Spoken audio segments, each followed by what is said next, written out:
வணக்கம். இன்றைய முக்கிய செய்திகள். புதுச்சேரி மாநிலம் காரைக்கால் மாவட்டத்தில் சாலை விபத்துகளை கட்டுப்படுத்த போக்குவரத்து போலீசார் பல்வேறு நடவடிக்கைகளை எடுத்து வருகின்றனர். அந்த வகையில் இன்று போக்குவரத்து போலீசார் வாகன சோதனையில் ஈடுபட்டனர். அப்பொழுது சாலையில் பொதுமக்களுக்கு இடையூறாக ரேஸ் ஓட்டியவர்கள், ஓட்டுநர் உரிமம் இல்லாமல் இயக்கப்பட்ட வாகனங்கள் உள்ளிட்ட விலை உயர்ந்த 23 இருசக்கர வாகனங்களை போக்குவரத்து போலீசார் பறிமுதல் செய்து போக்குவரத்து காவல் நிலையத்துக்கு கொண்டு வந்தனர். இதனையடுத்து பொதுமக்களுக்கு இடையூறாக வாகனம் ஓட்டிய வாகன ஓட்டிகளுக்கு அபராதம் விதிக்கப்பட்டு எச்சரிக்கை செய்து அனுப்பி வைக்கப்பட்டது. முன்னதாக பொதுமக்களுக்கு இடையூறாக வாகனம் ஓட்டிய இளைஞர்கள் சாலையில் பாதுகாப்பாக செல்வதாகவும் பொதுமக்களுக்கு இடையூறு செய்யாமல் வாகனம் ஓட்டுவதாகவும் காவல்துறையினரிடம் உறுதிமொழி எடுத்துக் கொண்டார்கள்.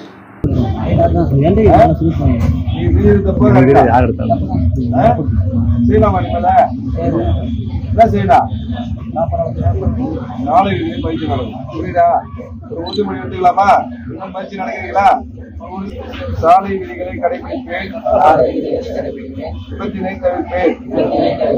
எனக்கு 18 வயது நிரம்பிய பிறகு கட்டாயம் ஓட்டுநர் உரிமம் பெற்று வாகனத்தை ஓட்டுவேன்.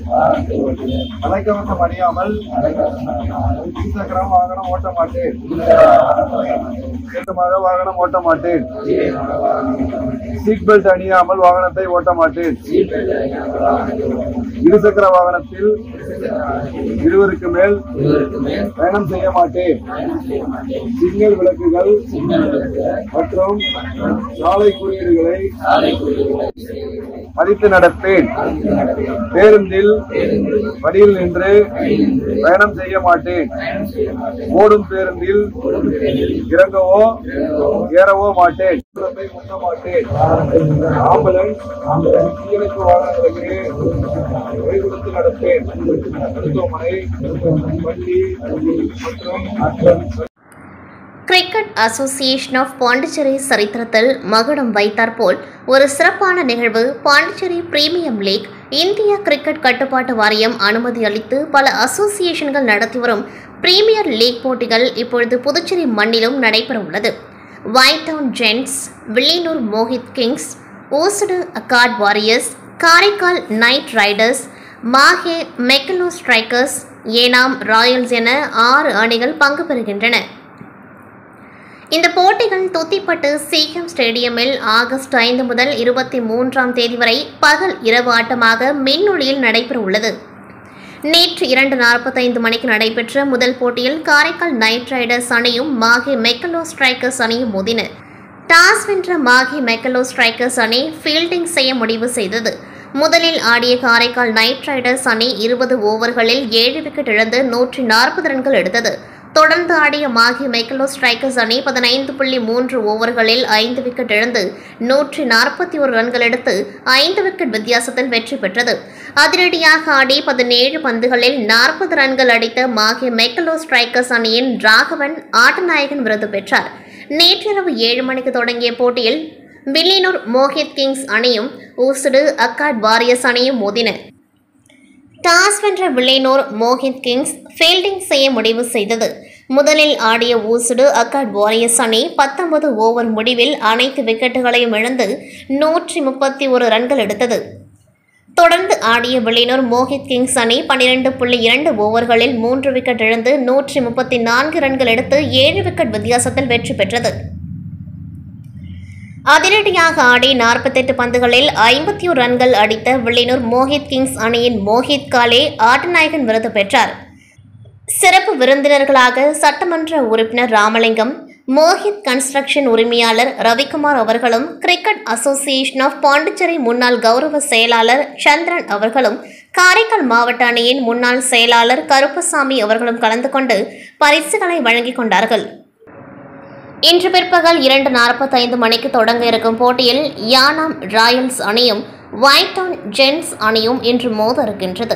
இந்த போட்டியை காண 3500க்கும் மேற்பட்ட ரசிகர்கள் திரளாக வந்தனர். புதுச்சேரி வரலாற்றில் ஒரே இடத்தில் நடக்கும் விளையாட்டுப் போட்டியில் இத்தகைய ரசிகர்கள் திரளாக வருவது இதுவே முதல் முறையாகும். புதுச்சேரி ஸ்ரீ மணக்குள விநாயகர் கோவிலில் 64ஆம் வருட பிரம்மோற்சவ விழா கொடியேற்றத்துடன் தொடங்கியது. புதுச்சேரி ஸ்ரீ மணக்குள விநாயகர் இந்து சமய அறநிலைத்துறையின் கீழ் ஆளுமைக்குட்பட்டது. 64ஆம் வருட பிரம்மோற்சவ விழா மிக சிறப்பாக கொடியேற்றத்துடன் தொடங்கியது. ஆகஸ்ட் 9ஆம் தேதி முதல் செப்டம்பர் 1ஆம் தேதி வரை சிறப்பாக விழா நடைபெறுகின்றது. இந்நிகழ்ச்சியின் சிறப்பு விருந்தினராக வழக்கறிஞர் மருதுபாண்டி கலந்து கொண்டு சுவாமி தரிசனம் செய்தார். விழா ஏற்பாட்டினை கோவில் நிர்வாக அதிகாரி பழனியப்பன் செய்திருந்தார். உடன் தேவஸ்தான அர்ச்சகர்கள் கணேஷ் சிவாச்சாரியார், ஸ்ரீனிவாச குருக்கள், நாகராஜன் சிவாச்சாரியார் மற்றும் ஆலய ஊழியர்கள் கலந்து கொண்டார்கள். காரைக்கால் அடுத்த கோட்டச்சேரி எம்ஜிஆர் சாலை பகுதியில் அமைந்துள்ள அருள்மிகு ஸ்ரீ யோகேஸ்வரி அம்மன் ஆலயத்தில் ஆடி 4வது வெள்ளியை முன்னிட்டு மகாலட்சுமி பூஜை எனும் திருவிளக்கு பூஜை நடைபெற்றது. இதில் ஏராளமான பெண்கள் திருவிளக்கு பூஜையில் கலந்து கொண்டு குத்துவிளக்கை அம்மனாக பாவித்து குங்குமம் இட்டு பூஜைகள் செய்து ஸ்ரீ யோகேஸ்வரி அம்மனை வழிபட்டனர். தொடர்ந்து வண்ண மலர்களால் அம்மனுக்கு சிறப்பு அலங்காரம் செய்விக்கப்பட்டு மகா தீப ஆராதனை நடைபெற்றது. ஆடி 4வது வெள்ளியை முன்னிட்டு நடைபெற்ற திருவிளக்கு பூஜையில் ஆலய அறங்காவலர் குழு நிர்வாகிகள் உள்ளிட்ட ஏராளமான பக்தர்கள் கலந்து கொண்டு சுவாமி தரிசனம் செய்தனர். காரைக்காலில் நகராட்சி மற்றும் கொம்யூன் பஞ்சாயத்து ஊழியர்களுக்கு நிலுவையில் உள்ள ஊதியத்தை வழங்க வலியுறுத்தி 100க்கும் மேற்பட்ட நகராட்சி ஊழியர்கள், கொம்யூன் பஞ்சாயத்து ஊழியர்கள் மாவட்ட ஆட்சியர் அலுவலகம் முன்பு முற்றுகை போராட்டத்தில் ஈடுபட்டதால் பரபரப்பு ஏற்பட்டது. புதுச்சேரி மாநிலம் காரைக்கால் மாவட்டத்தில் நகராட்சி மற்றும் கொம்யூன் பஞ்சாயத்து ஊழியர்களுக்கு அரசு நேரடியாக ஊதியம் வழங்க வேண்டும் என்றும், நிலுவையில் உள்ள ஊதியத்தை உடனடியாக வழங்க வேண்டும் போன்ற பல்வேறு கோரிக்கைகளை வலியுறுத்தி 100க்கும் மேற்பட்ட காரைக்கால் நகராட்சி மற்றும் கொம்யூன் பஞ்சாயத்து ஊழியர்கள் மாவட்ட ஆட்சியர் அலுவலகத்தை நோக்கி பேரணியாக சென்று முற்றுகை போராட்டத்தில் ஈடுபட்டனர். அப்பொழுது முற்றுகை போராட்டத்தில் ஈடுபட்ட காரைக்கால் நகராட்சி மற்றும் கொம்யூன் பஞ்சாயத்து ஊழியர்களை போலீசார் தடுத்து பேச்சுவார்த்தை செய்தனர். ஆனால் அவர்கள் அங்கிருந்து கலைந்து செல்லாததால் முற்றுகை போராட்டத்தில் ஈடுபட்ட 100க்கும் மேற்பட்ட நகராட்சி மற்றும் கொம்யூன் பஞ்சாயத்து ஊழியர்களை போலீசார் கைது செய்தனர்.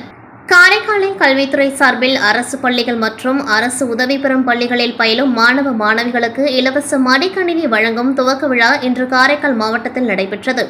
குடிமைப்பொருள் வழங்கல் மற்றும் நுகர்வோர் விவகாரங்கள் துறை அமைச்சர் திருமுருகன் அவர்கள் தலைமையிலும் காரைக்கால் மாவட்ட ஆட்சியர் முனைவர் மணிகண்டன் முன்னிலையிலும் இந்நிகழ்வின் துவக்க விழா கோட்டச்சேரியில் அமைந்துள்ள வஉசி அரசு மேல்நிலைப் பள்ளியில் நடைபெற்றது. காரைக்காலில் மொத்தம் 1460 மாணவ மாணவிகளுக்கு அமைச்சர் தலைமையில் இன்று மடிக்கணினிகள் வழங்கப்பட்டது.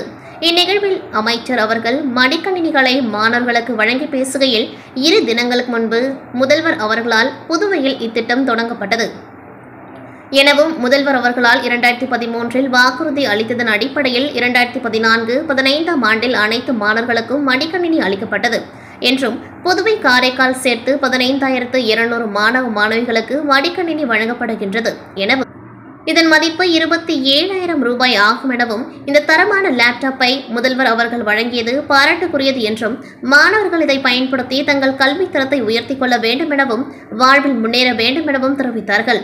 இந்நிகழ்ச்சியில் மேல்நிலை கல்வி துணை இயக்குநர் ராஜேஸ்வரி, பள்ளியின் துணை முதல்வர் கனகராஜ் மற்றும் ஆசிரியர் பெருமக்கள், பெற்றோர்கள், மாணவ மாணவிகள் இந்நிகழ்வில் கலந்து கொண்டு சிறப்பித்தார்கள். புதுச்சேரியில் கடந்த 2 தினங்களாக மாலை நேரத்தில் பலத்த காற்று மற்றும் இடி மின்னலுடன் கனமழை பெய்து வருகின்றது. நேற்றிரவு பெய்த கனமழையால் புதுச்சேரி நகரம் முழுவதும் வெள்ளக்காடாக காட்சியளித்தது. இதேபோன்று கிராமப்புறங்களில் அதிக அளவு கனமழை கொட்டி தீர்த்ததால் பொதுமக்கள் கடுமையாக பாதிக்கப்பட்டனர். நேற்றிரவு திருவோணை தொகுதி வம்புப்பட்டு கிராமம் மாரியம்மன் கோவில் வீதி பகுதியில் பயங்கர சத்தத்துடன் இடி மின்னலுடன் கூடிய மழை பெய்ததால் திடீரென்று உயர் மின்னழுத்தம் ஏற்பட்டது. இதனால் அந்த பகுதியில் உள்ள வீட்டிலிருந்த வீடுகளில் இருந்த 20 டிவிகள், 50 ஃபேன், 20 ஃப்ரிட்ஜ், 50க்கும் மேற்பட்ட செட் ஆஃப் பாக்ஸ், 20க்கும் மேற்பட்ட ஏசி, இண்டக்ஷன் ஸ்டவ், 20க்கும் மேற்பட்ட வாஷிங் மிஷின் என அனைத்து பொருட்களும் சேதமடைந்தது.